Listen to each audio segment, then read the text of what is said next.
2 கிராமமே இருந்த இடம் தெரியாத அளவுக்கு போயிருக்கு.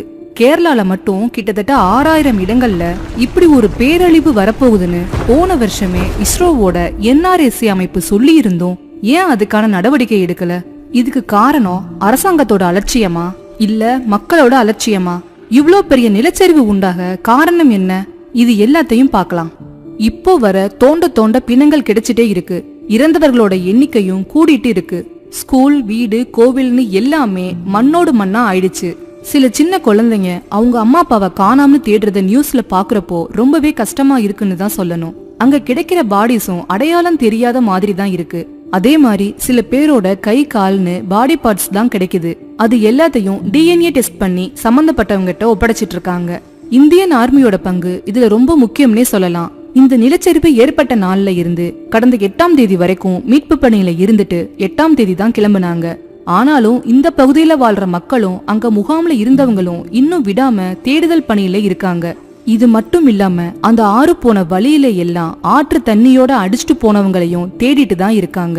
5 மீட்டர் அளவுல ஓடிட்டு இருந்த நீர் ஓடை கிட்டத்தட்ட 100 மீட்டர் அளவுல காட்டாரா இப்ப மாறிடுச்சு. நிலச்சரிவுகளையும் அடுத்தடுத்த துயர சம்பவங்களையும் கேரளா தொடர்ந்து சந்திச்சுட்டு வரும்போது ஒவ்வொரு இயற்கை பேரிடருக்கு பின்னாடியும் நாம செஞ்சுக்கிற ஏற்பாடுகள் குறுகிய காலத்துக்கு மட்டும்தான் மீண்டும் மீண்டும் தெளிவாகுது. நேற்று வரைக்கும் இருந்த இந்த பகுதியில இன்னைக்கு இயற்கை சீற்றத்தால கல்லும் மண்ணும் சேரும் தவிர வேற எதுவுமே இல்ல. அளவுக்கு மீறி மழை பெய்தா கேரளாவுல நிலச்சரிவும் மண் சரிவும் நிரந்தர நிகழ்வா இருக்கும். மக்கள் அச்சத்தோடையும் பதற்றத்தோடையும் இருக்காங்க. மலை அடிவாரத்துல இருக்கிற மனித உயிர்களுக்கு என்ன பாதுகாப்புங்கிற கேள்வி மீண்டும் மீண்டும் எழுது. இந்த பிரச்சனைக்கு 2024 கூட பதில கண்டுபிடிக்க நம்மளால முடியல. 2019ஆம் ஆண்டு ஆகஸ்ட் 8ஆம் தேதி நடந்த நிலச்சரிவு அப்போ 17 பேரை பலி கொண்டது.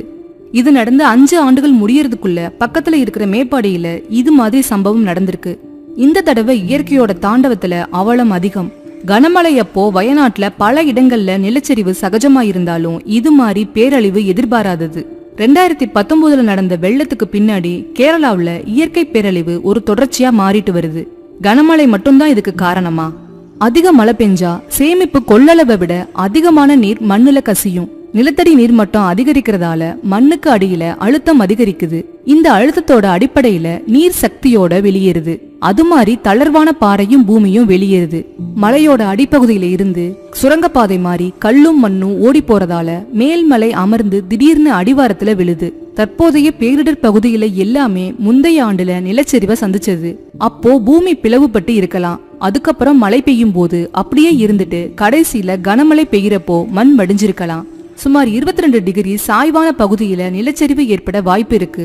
மண்ணை இடிச்சு நீக்கிறதும் பாறைய உடைக்கிறதும் நிலச்சரிவை ஏற்படுத்தும். கடந்த 2 வாரமா வயநாட்டுல தொடர்ந்து கனமழை பெஞ்சு வருது. இங்க இருக்கிற மண் உறிஞ்சக்கூடியதை விட அதிகமான தண்ணீரை பெறுது. வயநாடு, முண்டக்கை, சூழல் மலை போன்ற இடங்கள்ல கருப்பு லேட்ரேட்டுங்கிற மண்ணினம் தான் காணப்படுது. இந்த மண்ணுக்கு கடினமான தன்மை கிடையாது. இது தண்ணிய எவ்வளவு சீக்கிரம் உரியுதோ அவ்வளோ சீக்கிரம் வடிகட்டும். தொடர்ந்து கனமழை பெய்யறப்ப மண்ணால எந்த நீரையும் நிலத்துல உறிஞ்ச முடியாது. ஆங்கிலேயர்கள் காலத்துல இருந்தே இந்த பகுதி மக்கள் வசிக்க தகுதியற்ற பகுதியா, மண் சரிவு நிலச்சரிவுகளுக்கு ஆளாகக்கூடிய பகுதியா கருதப்பட்டது. பழங்காலத்துல யாரும் இங்க வசிக்கல. சமீபமா கொஞ்சம் வருஷங்களா தான் மக்கள் இடம்பெயர்ந்து வர்றாங்க. காடுகள் அழிக்கப்பட்டு தேயிலை தோற்றமா மாற்றப்பட்ட பகுதி தான் இது. தொடர்ந்து 24 மணி நேரத்துக்கும் மேல மழை பெஞ்சா நிலச்சரிவு அபாயத்தை எதிர்பார்க்கணும். மலை உச்சி, மலைச்சரிவு, மலை அடிவாரங்கள்ல வசிக்கிறவங்க கூடுதல் கவனமா இருக்கணும். ஓரிரு நாட்கள்ல 10 சென்டிமீட்டருக்கும் மேல மழை பெஞ்சா மக்களை வெளியேற்ற வேண்டியது அவசியம். முக்கியமா நீர்வழிகளை சுத்தம் செய்யணும். இல்லைன்னா மலை உச்சியில இருந்து மழை நீர் வெளியேற முடியாம பாறைகள் பலமா தள்ளப்பட்டு உடைக்கப்படலாம். வயநாட்டுல நூற்றுக்கணக்கான உயிர்களை பலி கொண்ட வரலாறு காணாத நிலச்சரிவுக்கு வைக்கப்படுற முதல் காரணம் காலநிலை மாற்றம்.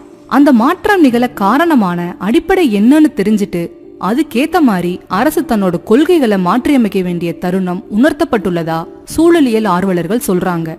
காலநிலை மாற்றம், வலுவிழந்த நிலப்பரப்பு, அருகி வரும் வனப்பரப்புன்னு இது எல்லாம் தான் வயநாட்டுல ஏற்பட்ட வரலாறு காணாத நிலச்சரிவுக்கு சரியான காரணங்கள்னு சொன்னா அது மிக இல்லை.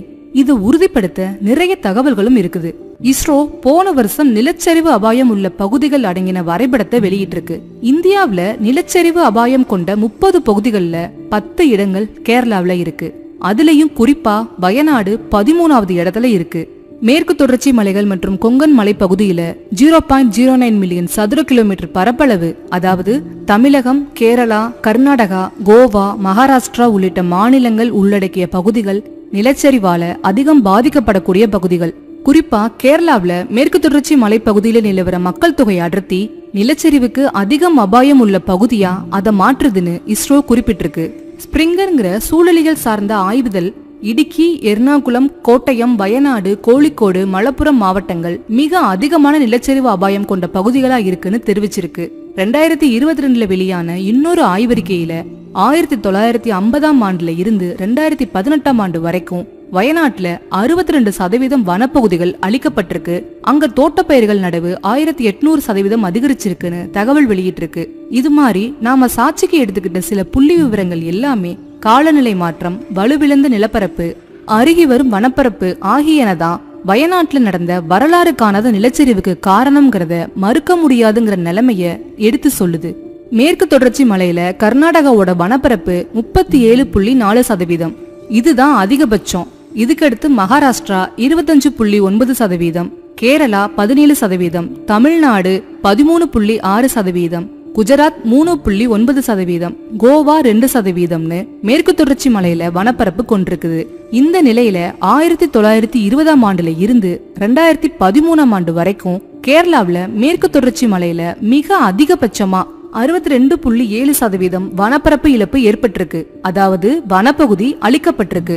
நாட்டிலேயே தென்மேற்கு பருவமழை காலத்துல வடகிழக்கு மாநிலங்களுக்கு அடுத்தபடியா கேரளாவில தான் அதிக மழைப்பொழிவு பதிவாகுது. ஆண்டுக்கு சராசரியா 3107 மில்லிமீட்டர் மழை பதிவாகுது.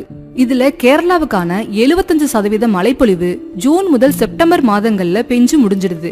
ஆனா அண்மை காலங்கள்ல மாறி வர பருவமழை போக்கு எப்படி இந்த மாதிரி இயற்கை பேரிடர்களுக்கு வழிவகுக்குதுங்கிறத நிபுணர்கள் விளக்குறாங்க. பருவமழையோட போக்கு இப்ப ரொம்ப மாற்றம் அடைஞ்சிருச்சு. முன்னெல்லாம் பருவமழை அப்போ ஒரு சீரான மழைப்பொழிவு இருக்கும். ஆனா இப்பெல்லாம் பருவமழைக்கு முந்தின மழையோட தன்மையில இடி மின்னலோட கூடிய கனமழை பருவமழையின் போது பெய்யுது. கேரளாவுல பல காலமாவே பருவமழைக்கு உரித்தான தன்மையில மழை பெய்யறதில்ல. அதே நேரம் பலத்த மழைப்பொழிவு இருந்தாலும் இதுவரைக்கும் அதோட சராசரி மழைப்பொழிவு அளவையும் தாண்டல. அதோட காற்று மற்றும் கடல் வெப்பநிலை அதிகரிக்கிறதால ஈரப்பதமும் கடுமையான அளவுல அதிகரிச்சிருக்கு. அரபிக்கடல் வேகமா வெப்பமடைஞ்சு வளிமண்டலத்துல ஈரப்பதத்தை செலுத்தி நிலையற்றதா மாத்துது. இந்த காரணிகள் எல்லாம் புவி வெப்பமடைதலோட நேரடியா தொடர்பு கொண்டிருக்கு. உலக அளவுல பருவநிலை மாற்றத்தால ஏற்பட்ட வெப்பம் 90%க்கும் மேல கடலால உறிஞ்சப்படுது. இது கடல் வெப்பநிலை அதிகரிக்க காரணமா இருக்கு. இந்திய பெருங்கடலோட வேகமான வெப்பநிலை அதிகரிப்பு கடல் வெப்பநிலைகளை அதிகரிக்க வச்சிருக்கு. இது பருவமழை காலத்துல மத்திய இந்திய துணைக்கண்டத்துல மழைய குறையவும் தெற்கு துணைக்கண்டத்துல மழைய அதிகரிக்கவும் செய்யுது. தென்மேற்கு பருவமழை காலத்துல கேரளாவுல ஜூன் 1ல இருந்து ஜூலை 30 வரையிலான காலகட்டத்துல சராசரியான மழைப்பொழிவு 1283.5 மில்லிமீட்டர். ஆனா இப்ப பெஞ்சிருக்கிறது 1222.5 மில்லிமீட்டர். இது 5% குறைவுதான். நிர்ணயிக்கப்பட்ட அளவுல இருந்து 19% கூடவோ குறையவோ இருந்தாலே அது இயல்பான மழைப்பொழிவுனே கருதப்படுது. காலநிலை மாற்றம் மோசமடைய வன அழிப்பு, அசுர வளர்ச்சி காணும் நகரமயமாக்கல், திட்டமிடாத வளர்ச்சின்னு இந்தியாவோட பங்களிப்பு இருக்கு. மலை பிரதேசங்கள்ல சுற்றுச்சூழல் சமநிலையை மேம்படுத்துற வகையில வளர்ச்சி திட்டங்கள் செயல்படுத்தப்படுறது இல்ல. அங்க சாலை அமைக்கிறதுல தொடங்கி எந்த கட்டுமானங்கள்லயும் அறிவியல் அணுகுமுறை இல்ல. ஒவ்வொரு பகுதியிலையும் புவியியல் தன்மைக்கு ஏத்த மாதிரி அந்த பகுதிக்கான வளர்ச்சி திட்டங்களை கொள்கை வகுப்பாளர்கள் கையாளணும். கேரளாவுல தொடர் கனமழை காரணமா மணல் மிருதுவாகி அரிப்பு ஏற்படுறது எளிதாகுது. மண்ணுல ஈரப்பதம் உச்சத்தை எட்டும் போது அது தெவிட்டு மண்ணாகி கரைஞ்சு ஓடிடும். இப்படி இருக்கும்போது பாரம்பரியமான காட்டு மரங்கள் அடியாளம் வரைக்கும் வேர்பரப்பி மணலை இறுக பற்றி கொள்ளக்கூடிய தன்மை உடையது. அதுவே ரப்பர் மாதிரியான தோட்ட மரங்களோட வேர்களால அவ்வளவா மணலை இறுக பற்ற முடியாது. மேற்கு தொடர்ச்சி மலை பகுதிகளில் வணிக நோக்கத்துக்காக தோட்ட பயிர்கள் பெருமளவுல விளைவிக்கப்படுறதாலதான் இந்த அசம்பாவிதம் நிகழ்ந்திருக்க அதிக வாய்ப்பு உள்ளது. கேரள மாநிலத்துல இருக்கிற சரிபாதி நிலப்பரப்பு குன்றுகள் மற்றும் மலைகளால ஆனது. இந்த பகுதிகளில் உள்ள மலைச்சரிவு 20 டிகிரி வரை செங்குத்தா இருக்கிறதால கனமழை வந்துச்சுன்னா நிலச்சரிவை தவிர்க்க முடியாது.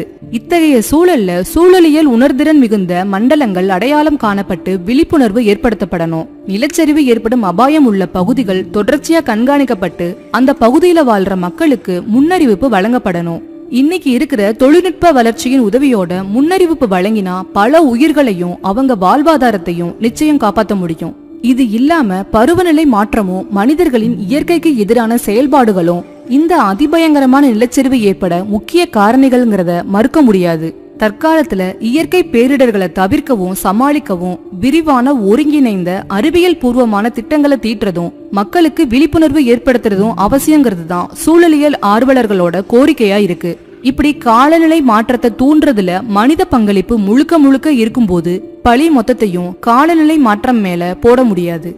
இது மாதிரி பேரிடர் விழிப்புணர்வு பதிவுகள் வரக்கூடாதுன்னா இயற்கையோடு இணைந்த வாழ்வை நாம மேற்கொள்ளணும். நீங்க என்ன மதம் என்ன ஜாதின்னு எல்லாம் இயற்கைக்கு தெரியாது. இனியாச்சும் இயற்கைய அழிக்காம பாதுகாத்து இயற்கையோட ஒன்றி வாழ்வோம். மறக்காம நம்ம சேனலை சப்ஸ்கிரைப் பண்ணிடுங்க. நன்றி.